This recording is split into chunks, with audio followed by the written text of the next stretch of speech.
"No man shall ever find my tomb." That's what, according to rumors, Cleopatra once said. Rumor has it really wasn't about the gender. She wanted no living soul to disturb her, and I think she meant that no human would ever discover the location of her grave. But, surprisingly, it was indeed a woman who was closer than anyone before to finally discovering the Queen's resting place. Meet Kathleen Martinez Berry, a criminal lawyer turned archaeologist. She got so intrigued with Cleopatra's story that she packed her bags and went to Egypt with no official support and even no permission from the authorities. All she had was pure determination to find the Queen's tomb. Now, you could say Kathleen had always been ahead of the game. She skipped grades in school, mastered piano, chess, swimming, and martial arts, and grew up listening to top intellectuals debating in her home. And she even got her law degree at just 19, and archaeology was her side passion. She had never actually been to Egypt, never dug up a single artifact. But her fascination with Cleopatra went all the way back to an argument with her father in 1990. That day, she walked into his library looking for a copy of Antony and Cleopatra by Shakespeare. Her dad, Fausto Martinez, a professor and legal expert, casually called Cleopatra a seductress. Kathleen wasn't having it. She fired back, arguing that history had been totally unfair to Cleopatra. The Romans, she said, wanted to destroy her reputation, and for centuries, people had just believed their version of the story. The debate went on for hours, and in the end, her father admitted maybe he had judged Cleopatra too harshly. That conversation changed everything for Kathleen. From that day on, she read every ancient text she could find, especially Plutarch's account of Cleopatra and Mark Antony. The more she learned, the more convinced she became that Cleopatra wasn't just some queen who fell for the wrong guy. She was a genius, playing a dangerous political game to keep Egypt independent. And the more she read, the more she started thinking, what if everyone had been looking for Cleopatra's tomb in the wrong place? That thought stuck with her. When she was caring for her second child, she earned a master's in archaeology. Multitasking. That reignited an obsession that would take over her life, uncovering the truth about Cleopatra. Even though most experts believe that Cleopatra's tomb, along with the final resting place of 13 other Ptolemaic rulers, lies somewhere beneath modern-day Alexandria, Dr. Martinez has a different idea. She believes Cleopatra was buried at Taposiris Magna, an ancient temple dedicated to Osiris, the Egyptian deity of the afterlife. But she still needed an ancient foundation plate. These plates, about the size of a smartphone, were placed beneath important temple structures and often contained inscriptions explaining when and why the temple was built. If she could find a plate that confirmed the temple was dedicated to Isis, Cleopatra's patron deity, she'd have solid proof that this was the right place to look. Nothing could deter Martinez. She excavated the entire temple site, digging deeper than anyone before her. Her team found coins with Cleopatra's name and face stamped on them. It meant Cleopatra had a direct connection to this site. Then, they uncovered something even more interesting: a tunnel used to bring water to people, leading straight from the temple into the Mediterranean Sea. So, if parts of the temple had already sunken into the water, could Cleopatra's tomb be down there too? Martinez needed proof to convince Egyptian authorities to let her search underwater. And, against all odds, she found the missing foundation plate. On it, the pharaoh offered a large area of Nubia to deity Isis. That was it, the confirmation she needed. The temple was indeed dedicated to Isis, proving her theory wasn't just speculation. If one temple was on land, Martinez suspected the second temple, possibly Cleopatra's tomb, had collapsed into the sea. She needed help from experts in underwater archaeology, so she reached out to Robert Ballard, the guy who discovered the Titanic. With support from the Egyptian authorities, she and her team began exploring the waters off the coast of Alexandria. And what they found was mind-blowing. Underwater, they discovered massive stone structures, some standing 6 to 10 feet tall, right where the coastline would have been thousands of years ago. They also found basalt blocks, the same material used in the statues from the first temple. That meant one thing: those weren't just random rocks. They were the remains of a lost city, buried beneath the sea for centuries. Now, we can only wait and see whether Martinez and her team will be able to unravel one of the greatest mysteries of the past left by the outstanding woman that was Cleopatra. Here's some backstory. After her father, Ptolemy VII, passed away, Egypt's throne went to both Ptolemy VIII and Cleopatra, or so it seemed. Cleopatra, just 18 at the time, allegedly married her 10-year-old brother. Yeah, ancient royalty had some different customs, though there's no solid proof of that. But sibling love didn't last long. Young Ptolemy decided he wanted all the power for himself and tried to push Cleopatra out. Forced to flee the country, she didn't just sit around feeling sorry for herself. She raised an army, ready to march back and take what was hers. That's how, at 21, she was already in the Sinai Desert, leading an army and planning her return to the throne. Now, by that time, Cleopatra had already been locked in a powerful political, and not only political, alliance with Julius Caesar.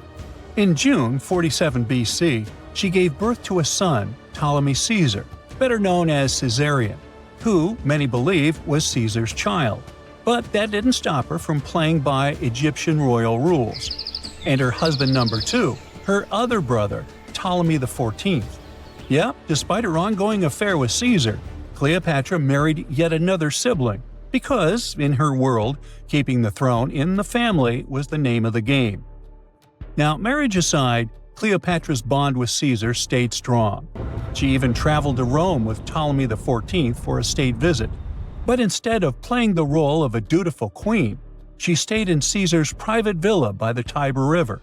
But after Julius Caesar lost his life in 44 BCE on the Ides of March, Cleopatra's political standing became shaky. To make matters worse, her brother-husband Ptolemy XIV passed away soon after, and some suspect Cleopatra had a hand in it, leaving her as the sole ruler of Egypt. Meanwhile, back in Rome, Mark Antony was rising to power as Caesar's presumed successor.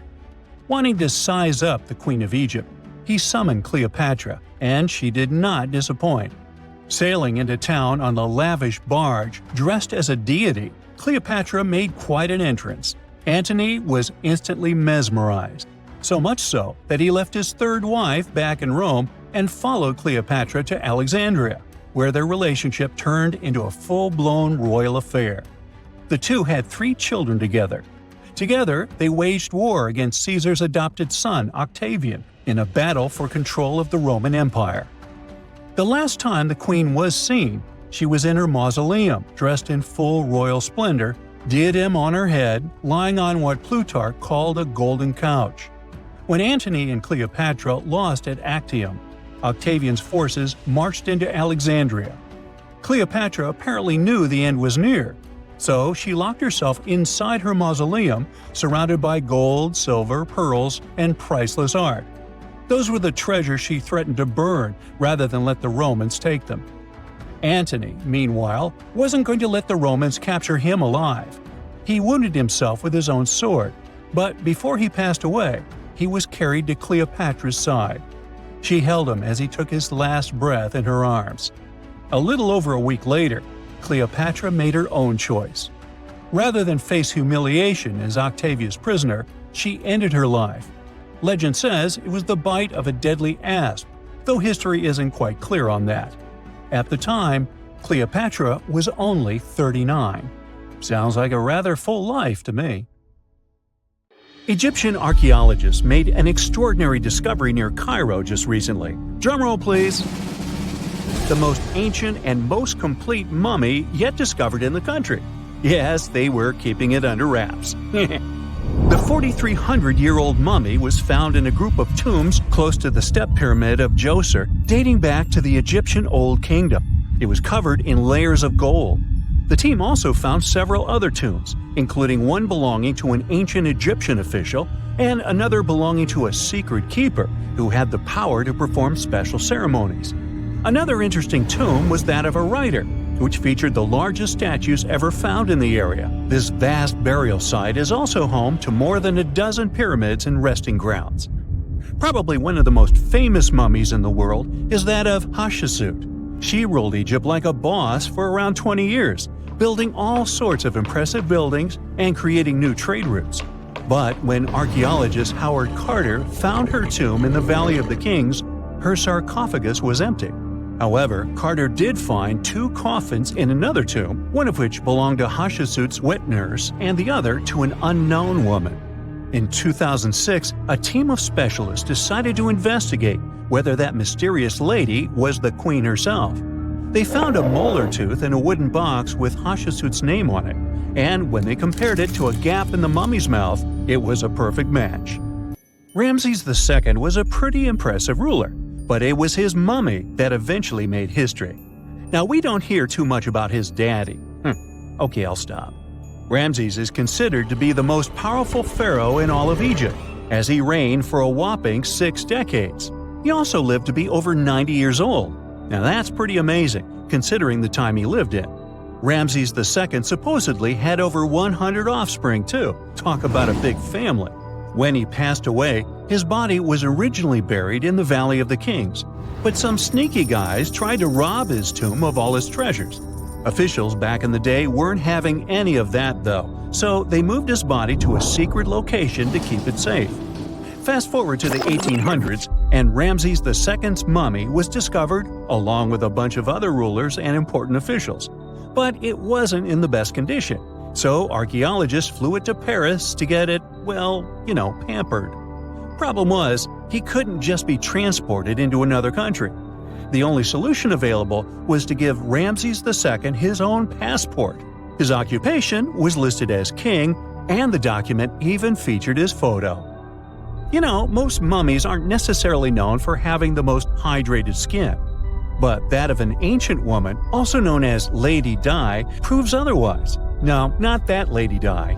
This wealthy lady from ancient times was discovered in an ornate tomb in 1971, and she looked fabulous, if we can say so about a mummy.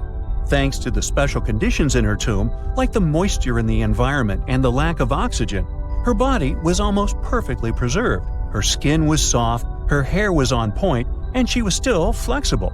The museum that now proudly displays her mummy also shows a ton of fancy items that were buried with her, like dinnerware and musical instruments. Archaeologists investigated the mummy further and discovered that she passed away from a heart attack at around 50 years old. Even though it hasn't been around for over 2,000 years, Lady Di is still making history. The mummy of Otzi the Iceman was discovered in the Alps in 1991. Austrian authorities initially thought he was a modern mountaineer because he was so well preserved. Turns out, he was actually from the Copper Age. He was found in a mountain pass over 10,000 feet above sea level. Through studying his mummy, we've learned so much about life in Copper Age Europe. For example, we know that he was a native of Central Europe and enjoyed eating meat. He also suffered from arthritis, narrowing arteries, and intestinal problems. But he likely used acupuncture and medicinal herbs to treat these conditions. And apparently, he was pretty handy with tools. He sharpened them just days before his untimely demise. Who knows if he was expecting trouble or just getting ready for some routine work. Now, King Tut and his story is most likely the one that made all mummies famous. This pharaoh passed away at the young age of 19, more than 3,000 years ago. But his mummy is still one of the most well-known in the world. When his tomb was opened in 1922, people went wild because it was still intact, unlike many other royal tombs. It had some seriously blinged-out coffins, including one made of solid gold. Not only did Tut's tomb give us a glimpse into ancient Egyptian history, but his mummy also taught us a lot about the time he lived in. DNA analysis helped identify his parents and revealed that the pharaoh had a rare bone disorder that might have made walking a bit tough. Now, Ginger is most likely one of the coolest mummies you'll ever hear about. He's like a time traveler from 5,000 years ago who's still looking fly with his golden hair and perfectly preserved nails. Ginger was discovered in Egypt and is believed to be the earliest known mummified body. Before people even knew about mummification, they used to place bodies in shallow graves in the hot, dry sand. And since the sand absorbed all the water, bacteria couldn't reproduce and the body was preserved naturally. Now, scientists are not sure if Ginger's preservation was intentional or not, but since he was buried with some pottery vessels, it's likely that whoever buried him knew some serious preservation techniques. If you want to meet Ginger in person, he's currently chilling at the British Museum. One Dutch art collector bought a statue from Asia and ended up finding a weird discovery. The statue contained a mummy hidden inside. Unfortunately, the body was too fragile to move, so they had to leave it there. The coolest part is that this mummy is over 1,000 years old and was on display for 200 years before being encased in the statue. When scientists did a CT scan, they found out that the mummy was filled with paper scraps covered in writings. Experts think he might have done this thing called self-mummification, which is a pretty intense process involving a special diet and tea that makes your body less prone to bacteria. Only a few people could handle this ritual, and those who managed to do that were seriously respected. No other Egyptian queen has baffled scientists and historians like the stunning Nefertiti. Based on her statues, she was known for her slender neck, wide eyes, and high cheekbones. Her name translates to "the beautiful woman has come." Talk about living up to your name, huh? Even though she wasn't a pharaoh herself, Nefertiti still managed to leave a lasting impression. Written records suggest that, as a wife and queen, she held an incredibly influential role. Because of her power, she was indeed admired, but she also managed to make quite a lot of enemies throughout her life. She was also related to King Tut, but not biologically. Rather, she was his stepmother. So far, locals have yet to identify her mummy, but that may soon change. A local Egyptologist who has been busy excavating tombs in the Valley of the Kings has found two mummies that he believes could be Nefertiti and her daughter. According to specialists, we may soon finally get a definitive answer about the identity of these two mummies. And if one of them does turn out to be Nefertiti, we could be in for a real treat. DNA analysis and CT scans of the mummy could give us the most complete and accurate image of the queen that we've ever seen. It's crazy to think that we've only scratched the surface of what lies beneath modern-day Egypt. Nefertiti ruled during a time of great power and prosperity in Egypt, but unfortunately passed away in a period of social turmoil, leading to her gravesite being lost. Now, where's my mummy? In November 1922, a boy walked through the desert mountains of Egypt and discovered some ancient steps carved into the rock. Subsequently, this find became one of the world's largest and most significant archaeological discoveries. This step was part of Tutankhamun's untouched tomb.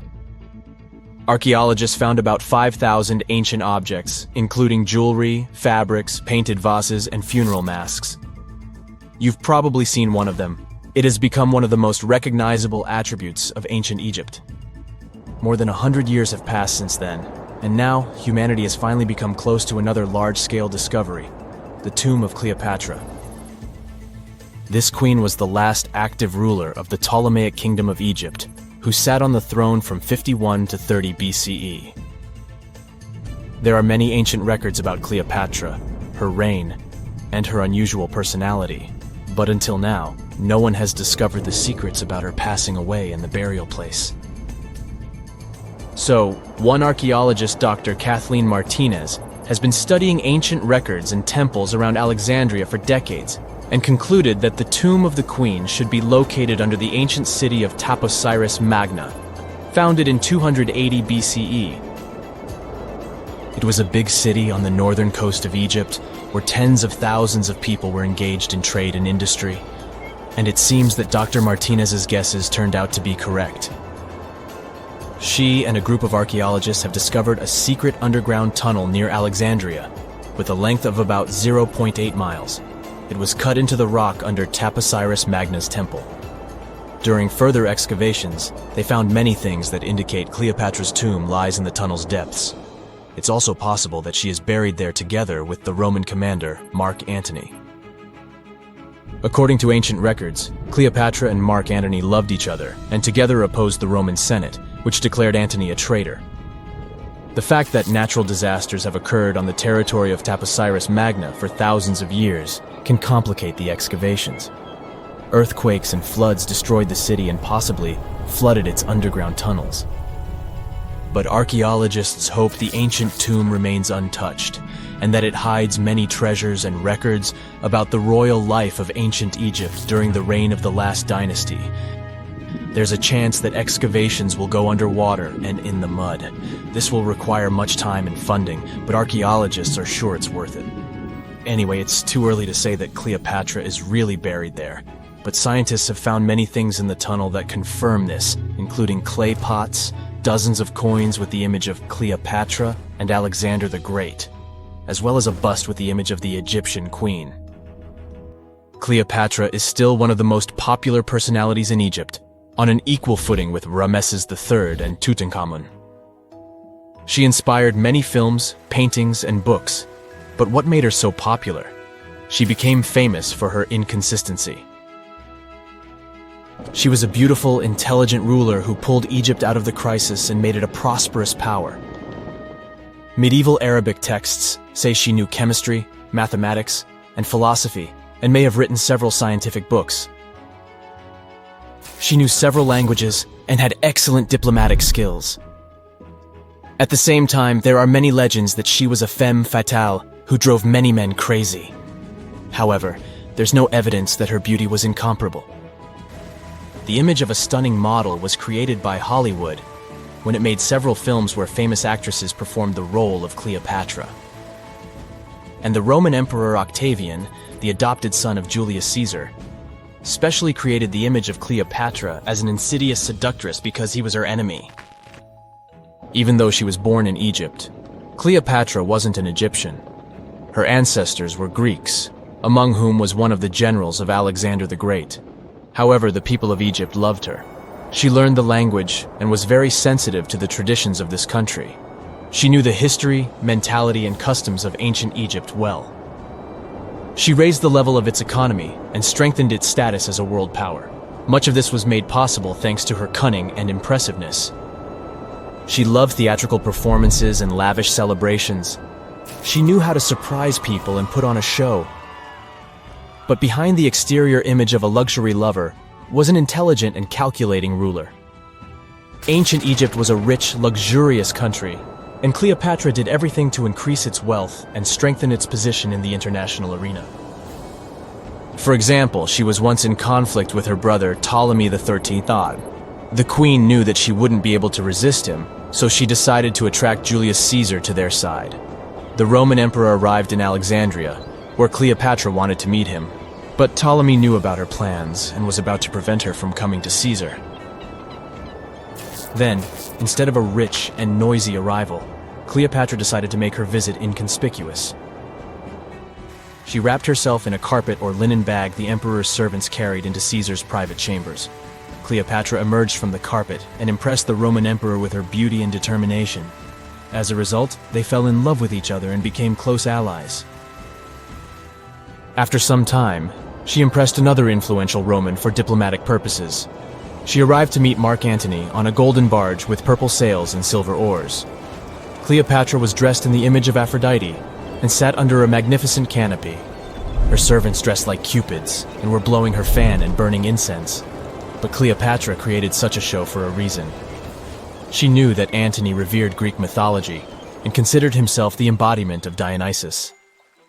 As a result, he was so impressed with this woman that he ended up marrying her. Cleopatra defended her crown, strengthened her alliance with Rome, and bore Antony 3 children. In Egypt, they threw big parties and enjoyed wealth with power. However, the relationship of a high-ranking official with the Egyptian queen caused a scandal in Rome. Octavian was Antony's primary opponent in the struggle for power, so he exploited the situation to darken the competitor's reputation. He used propaganda to make Cleopatra an insidious seductress in the eyes of Roman citizens. He accused Antony of succumbing to her charms.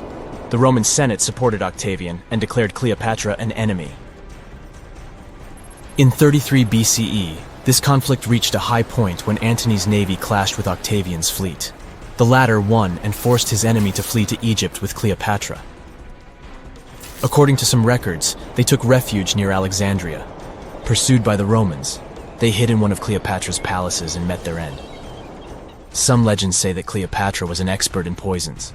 She provoked a venomous snake, a viper or an Egyptian cobra, to bite her.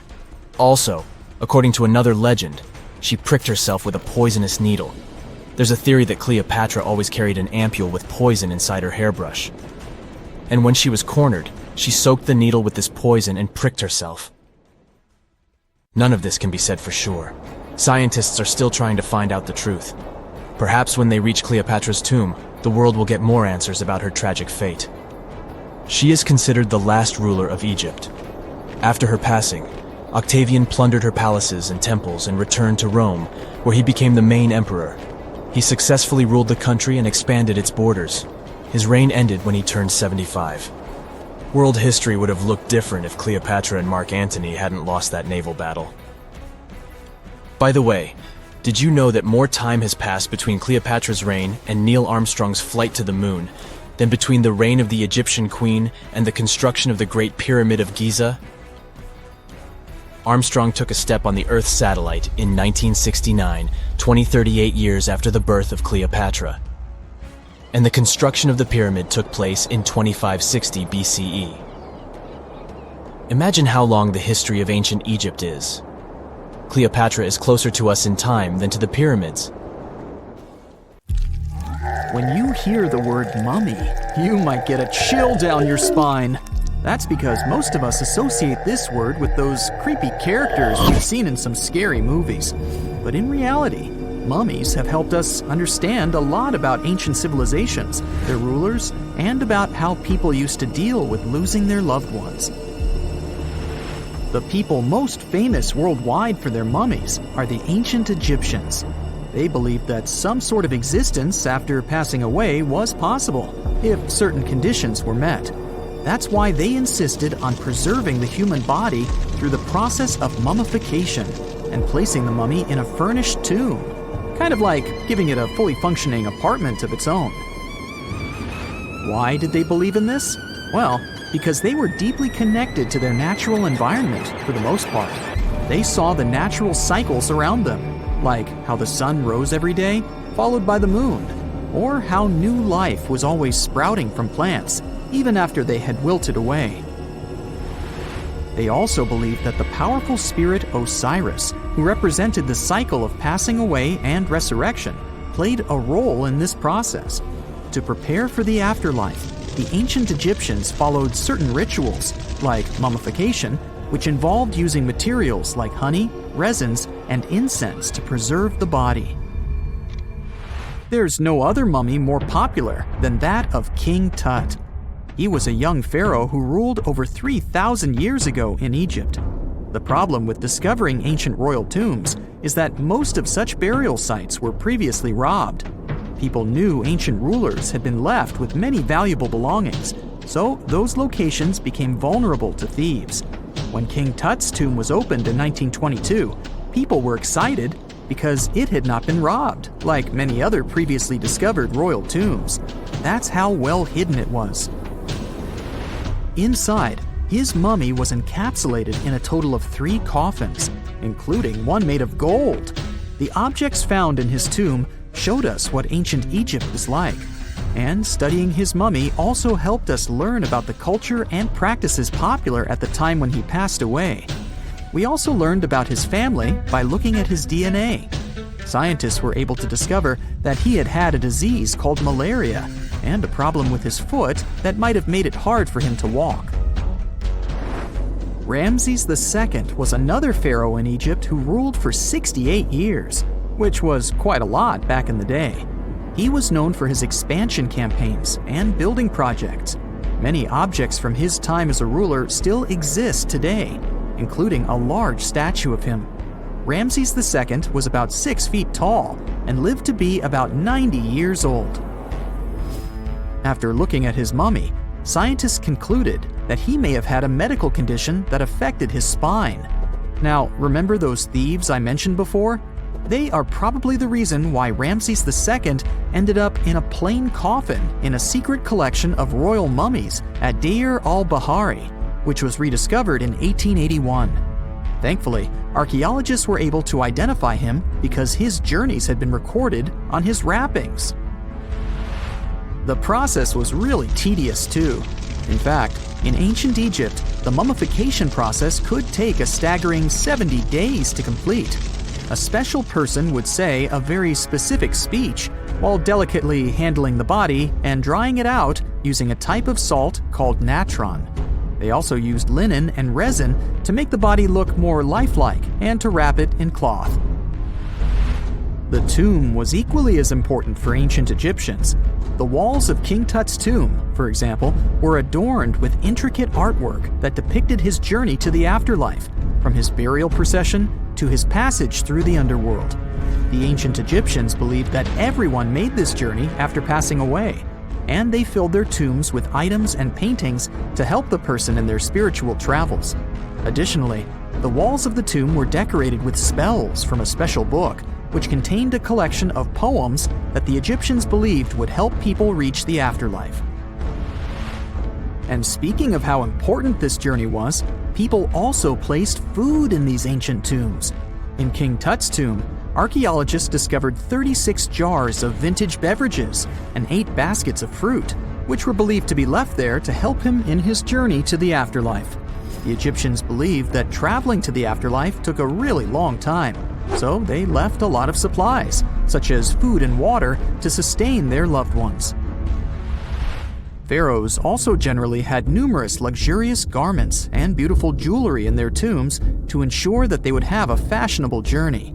These items included various types of linen clothing, such as tunics, scarves, gloves, and headdresses, as well as a lot of gold jewelry with precious stones, like bracelets, buckles, pendants, necklaces, rings, and even precious depictions of insects for protection. Some were also deposited with fans made from ivory and ostrich feathers to keep them cool in the afterlife.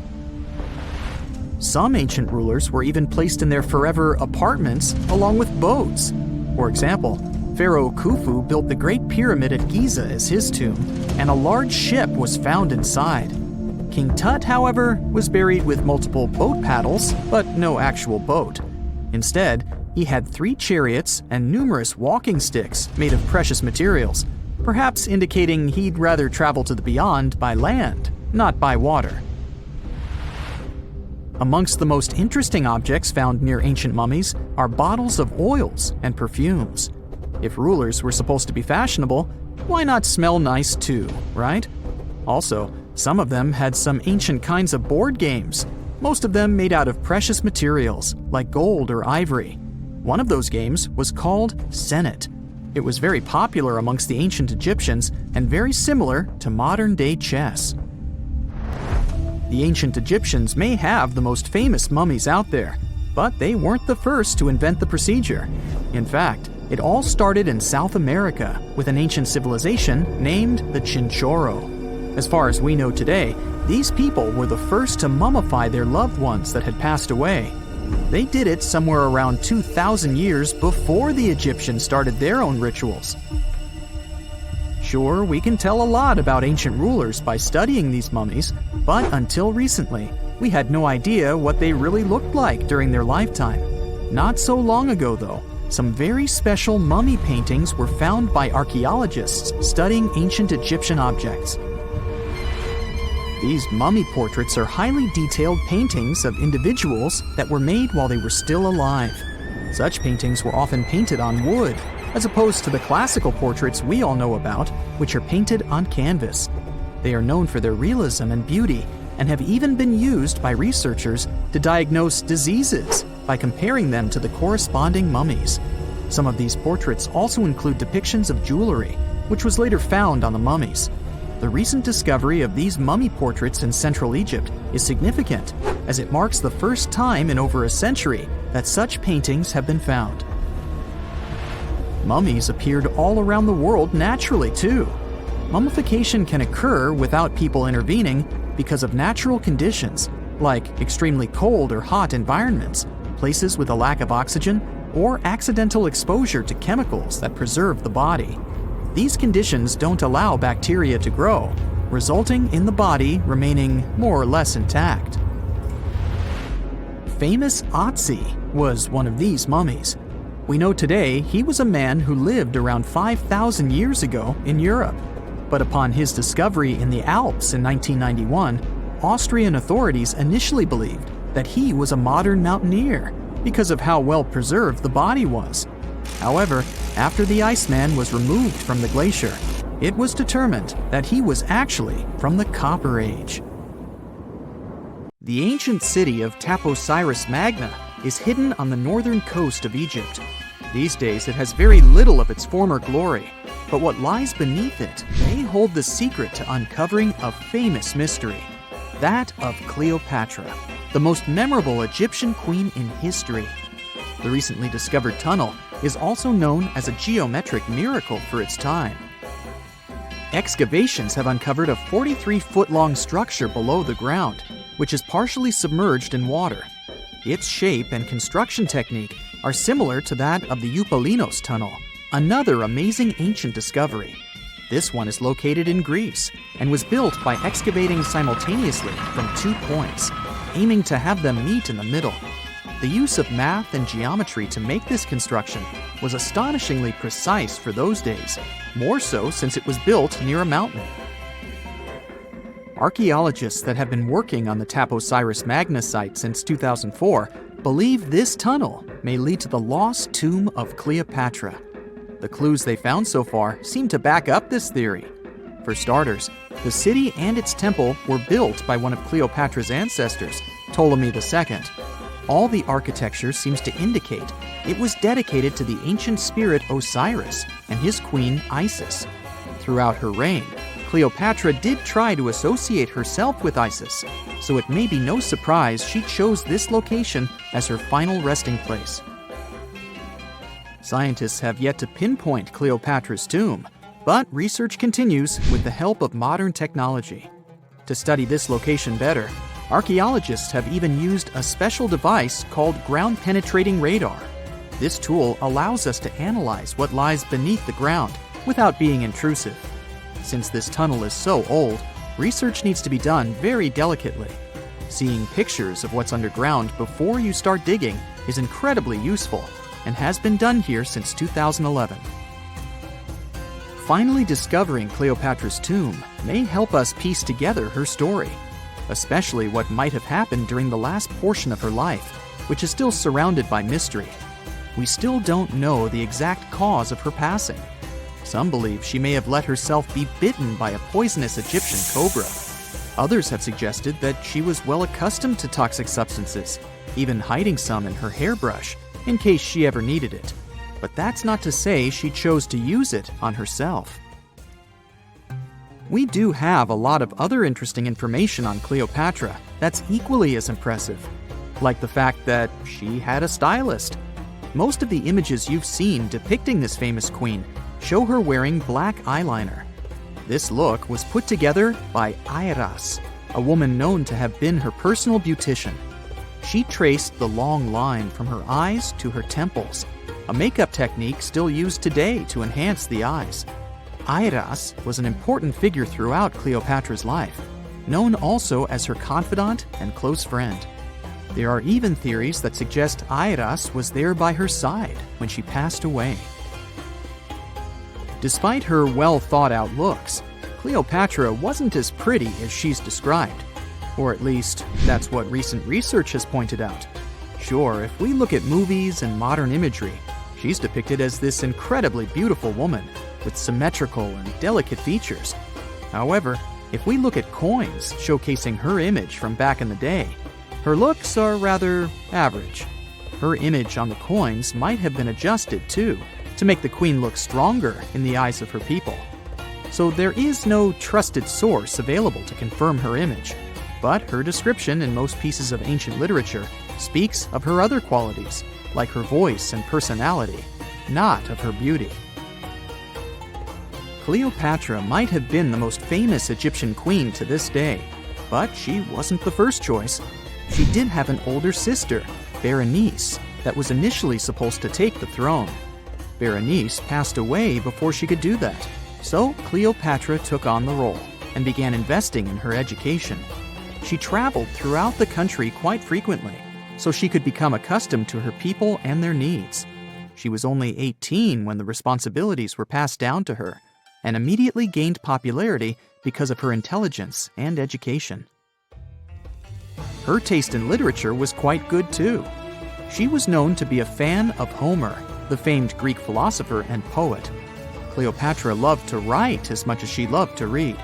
There are even claims that she wrote a book on medicine and cosmetics, but we have no evidence to this day that such work ever existed. Part of being a great leader back then meant you had to speak multiple languages. Cleopatra clearly understood that, and that's why she's rumored to have known many languages to varying degrees. Some archaeologists suggested she spoke Greek, Egyptian, and Ethiopian, as well as many Arabic dialects. She might have even spoken Latin, but there's little evidence to support this claim. She might not have had angelic looks, but Cleopatra was really careful with the way she looked, even with her diet. She was known to have enjoyed simple meals, including a variety of fish. Since she lived close to the Mediterranean Sea, it's really no surprise. As a treat, she liked to eat stuffed pigeons, which she also served to her guests. Other dishes on the menu included vegetables and fava bean soup. Fruits and nuts weren't missing from her diet either, and she was also a big fan of honey. Recently, a team of experts has even tried to recreate her famous perfume. Think of it like the ancient equivalent of Chanel No. 5. Cleopatra was known to be a fan of luxurious scents, which she believed could even influence how people treated her when they met. The basis of this scent is myrrh, a resin gathered from a local tree. Other ingredients added to the mixture were also found back in the day, like cardamom, olive oil, and cinnamon. The results may not be quite as delicate as the perfumes we know and use today. Its consistency was way thicker, and the scent lasted way longer. When she was at the height of her power, Cleopatra might have been the richest person in the world. Back in the day, she ruled over a territory that stretched across the Mediterranean, from modern-day Libya in the west through Egypt to Syria in the east.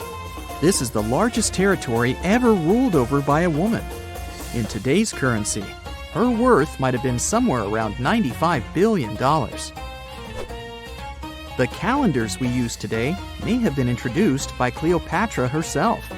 She presented the idea of leap years and leap days to Caesar, the Roman emperor she was known to have been close with. Taking her advice, Caesar made these adjustments part of the official Roman calendar. The ancient Egyptians already knew the year was longer than precisely 365 days. They discovered this by studying the brightest star in the sky, called Sirius, and concluded that a year is actually 365 and 1/4 days long. It was Elizabeth Taylor that famously introduced Cleopatra to pop culture when she played her in the 1963 film bearing the same name. Up until that point, it was the most expensive film ever made. It was originally supposed to cost somewhere around $2 million, but ended up costing a mind-boggling $44 million. That's mostly because of script and production issues. To make this iconic movie, producers created 79 sets from scratch, as well as over 26,000 costumes for the cast. Elizabeth Taylor's Cleopatra costumes alone cost somewhere around $200,000.